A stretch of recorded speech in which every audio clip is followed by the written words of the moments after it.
Ser ou não ser? Pergunta o príncipe no 9º item que eu destaco.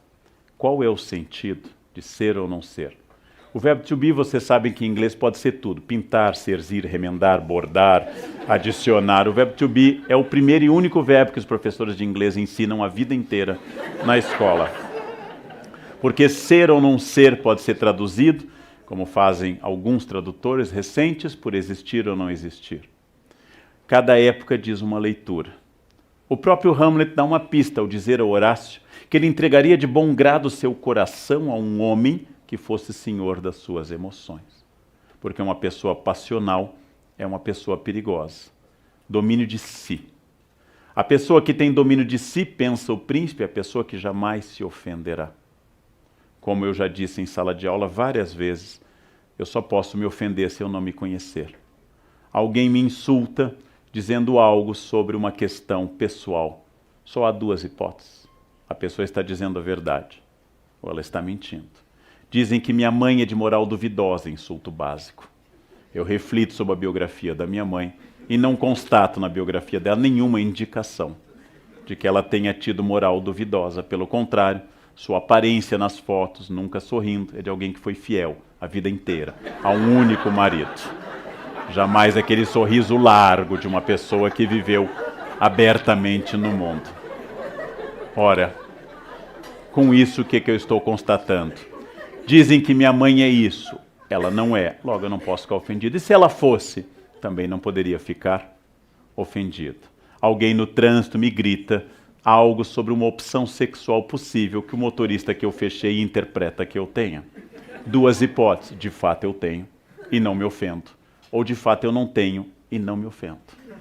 É como alguém me gritar careca e eu digo, bom, você vê, né? É sinal de que você é dotado da visão.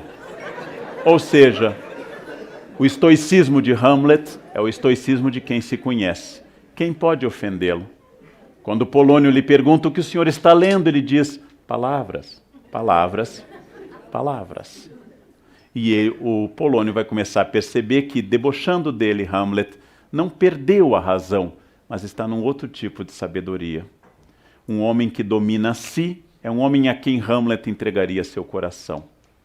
A consciência moderna nos leva ao grande mal da modernidade que ninguém resolveu e Hamlet apenas destapou essa pequena caixa de Pandora, a solidão estrutural da consciência moderna. Somos seres solitários. Sempre fomos, mas a consciência coletivista medieval dava a sensação de uma cristandade no Ocidente, de uma unidade, de um Deus que por todos zelava, de uma sociedade igual religiosamente. A modernidade trouxe a diversidade religiosa e a diversidade política. O inferno, vai pensar Sartre no século XX, está nos outros, diz uma de suas personagens numa peça Entre Quatro Paredes. Sartre e Hamlet chegam à consciência de que eu estou inevitavelmente isolado na minha consciência. E a necessidade do mundo nos oferecer coisas novas porque eu não tenho nada a interagir com o mundo. Por que é que o príncipe Hamlet lê apenas um livro toda a peça? E por que que nós temos que ver Velozes e Furiosos 75, Velozes e Furiosos 86? Porque na verdade eu não vi nenhum. E não tendo visto nenhum, eu preciso que eles se repitam. Como eu não tenho de fato amigos, eu tenho 3.000 no Face. Como eu não tenho uma vida interessante, eu fotografo tudo na minha e compartilho com todos.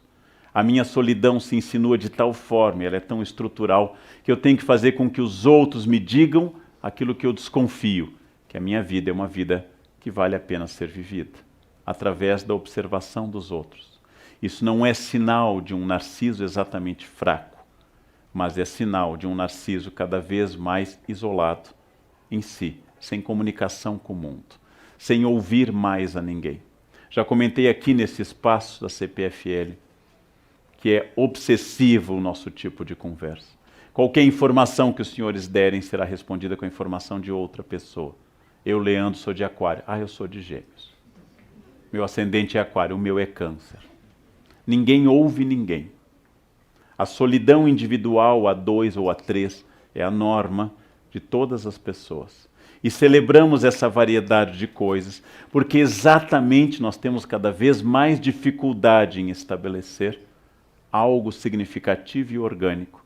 O príncipe se sente mal na corte de Elsinor, porque ninguém em Elsinor lhe diz a verdade.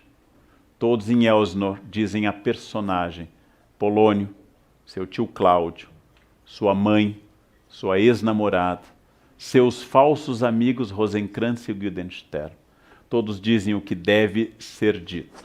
Todos dizem o que é usual e ninguém está presente naquilo que fala. O príncipe é extraordinariamente consciente. E sendo consciente, o príncipe vai pensar seguidamente, mas o que eu faço de fato com a minha vida? E como viver uma vida que seja orgânica, se todos os valores estão esgarçados? Depois de falar por milhares e milhares de palavras, quando ele morre longamente numa cena trágica, morrem 8 pessoas na peça Hamlet, e o Hamlet é o último a falecer nos braços do amigo, Hamlet diz a sua última frase, o resto é silêncio. Porque depois dele ter dito tudo que é possível dizer, Hamlet não precisa dizer mais nada, porque agora o resto é silêncio. O que Hamlet parece dialogar conosco é que se as dores que nós inventamos, dores financeiras, dores físicas, dores de problemas familiares, fossem o disfarce de uma grande dor maior. A dor que nós não conseguimos nominar. Por isso estabelecemos dores laterais. Por isso estabelecemos que eu esteja bem ou não naquele dia. Hamlet diz exatamente que esta dor nasce do fato de que todos naquela peça, em quase 4.500 versos, estão dizendo a ele o que ele deve ou não deve ouvir, e não exatamente o que as coisas são. Hamlet objetivamente está olhando para o mundo e dizendo: quando é que haverá alguém que vai me dizer o que as coisas são? Quando alguém parará de dizer o que deve ser? Quando alguém parará de colocar fantasias, de beber muito, ele reclama da bebedeira da corte, de disfarçar sua dor? Quando alguém começará a estar presente naquilo que fala? Quando as pessoas começarão a ser e deixarão de não ser? Esta é uma pergunta muito dura de ser respondida. E como ela é muito dura, a maior parte de nós prefere não respondê-la. Como nós falamos muito, é provável que nós falemos muito, e todo instante, ao celular, no WhatsApp, porque nós não temos mais nada a dizer. E não tendo nada a dizer, eu preencho esse vazio insuportável com falas constantes. Hamlet nos convida a olhar, essa é uma cena que não está prevista na peça, mas assim foi interpretada desde o século XVII, a olhar para uma caveira. Quando ele faz o seu monólogo olhando para uma caveira. E perguntar decididamente, diante da morte inevitável, quem é que eu sou de verdade, quando os outros que eu acho, que me julgam pelo que eu devo ser, tiverem desaparecido. Por que é que eu não vivo desse jeito? Meu pai e minha mãe, Sartre chamaria má fé, Hamlet chamaria apenas Polônio, ou seja, a encenação, a etiqueta. Não, eu não posso fazer isso, o que minha família diria? Muito ou nada, mas igualmente irrelevante. Se a família apoiar ou criticar, você continuará sozinho. Mas como eu prefiro, ao invés de enfrentar a solidão da minha decisão, eu prefiro dizer que é uma opção por causa da minha família, dos meus filhos, meus vizinhos ou da minha fé, eu prefiro sentir-me vigiado do que me sentir sozinho. Eu prefiro me sentir protegido pela crítica do que largado pela indiferença. E esta é a pergunta central do Hamlet. O que eu responderia se nada fosse relevante a não ser a minha decisão e nada garantisse que essa decisão fosse correta? Quem eu seria se eu estivesse absolutamente só no mundo? Resposta do príncipe: você está só no mundo. Até porque sua vida será sempre solitária, com outros solitários ao seu redor, dando opiniões sobre eles, e você interagindo, dando opinião sobre si. E dizendo que você não toma essa decisão porque o outro é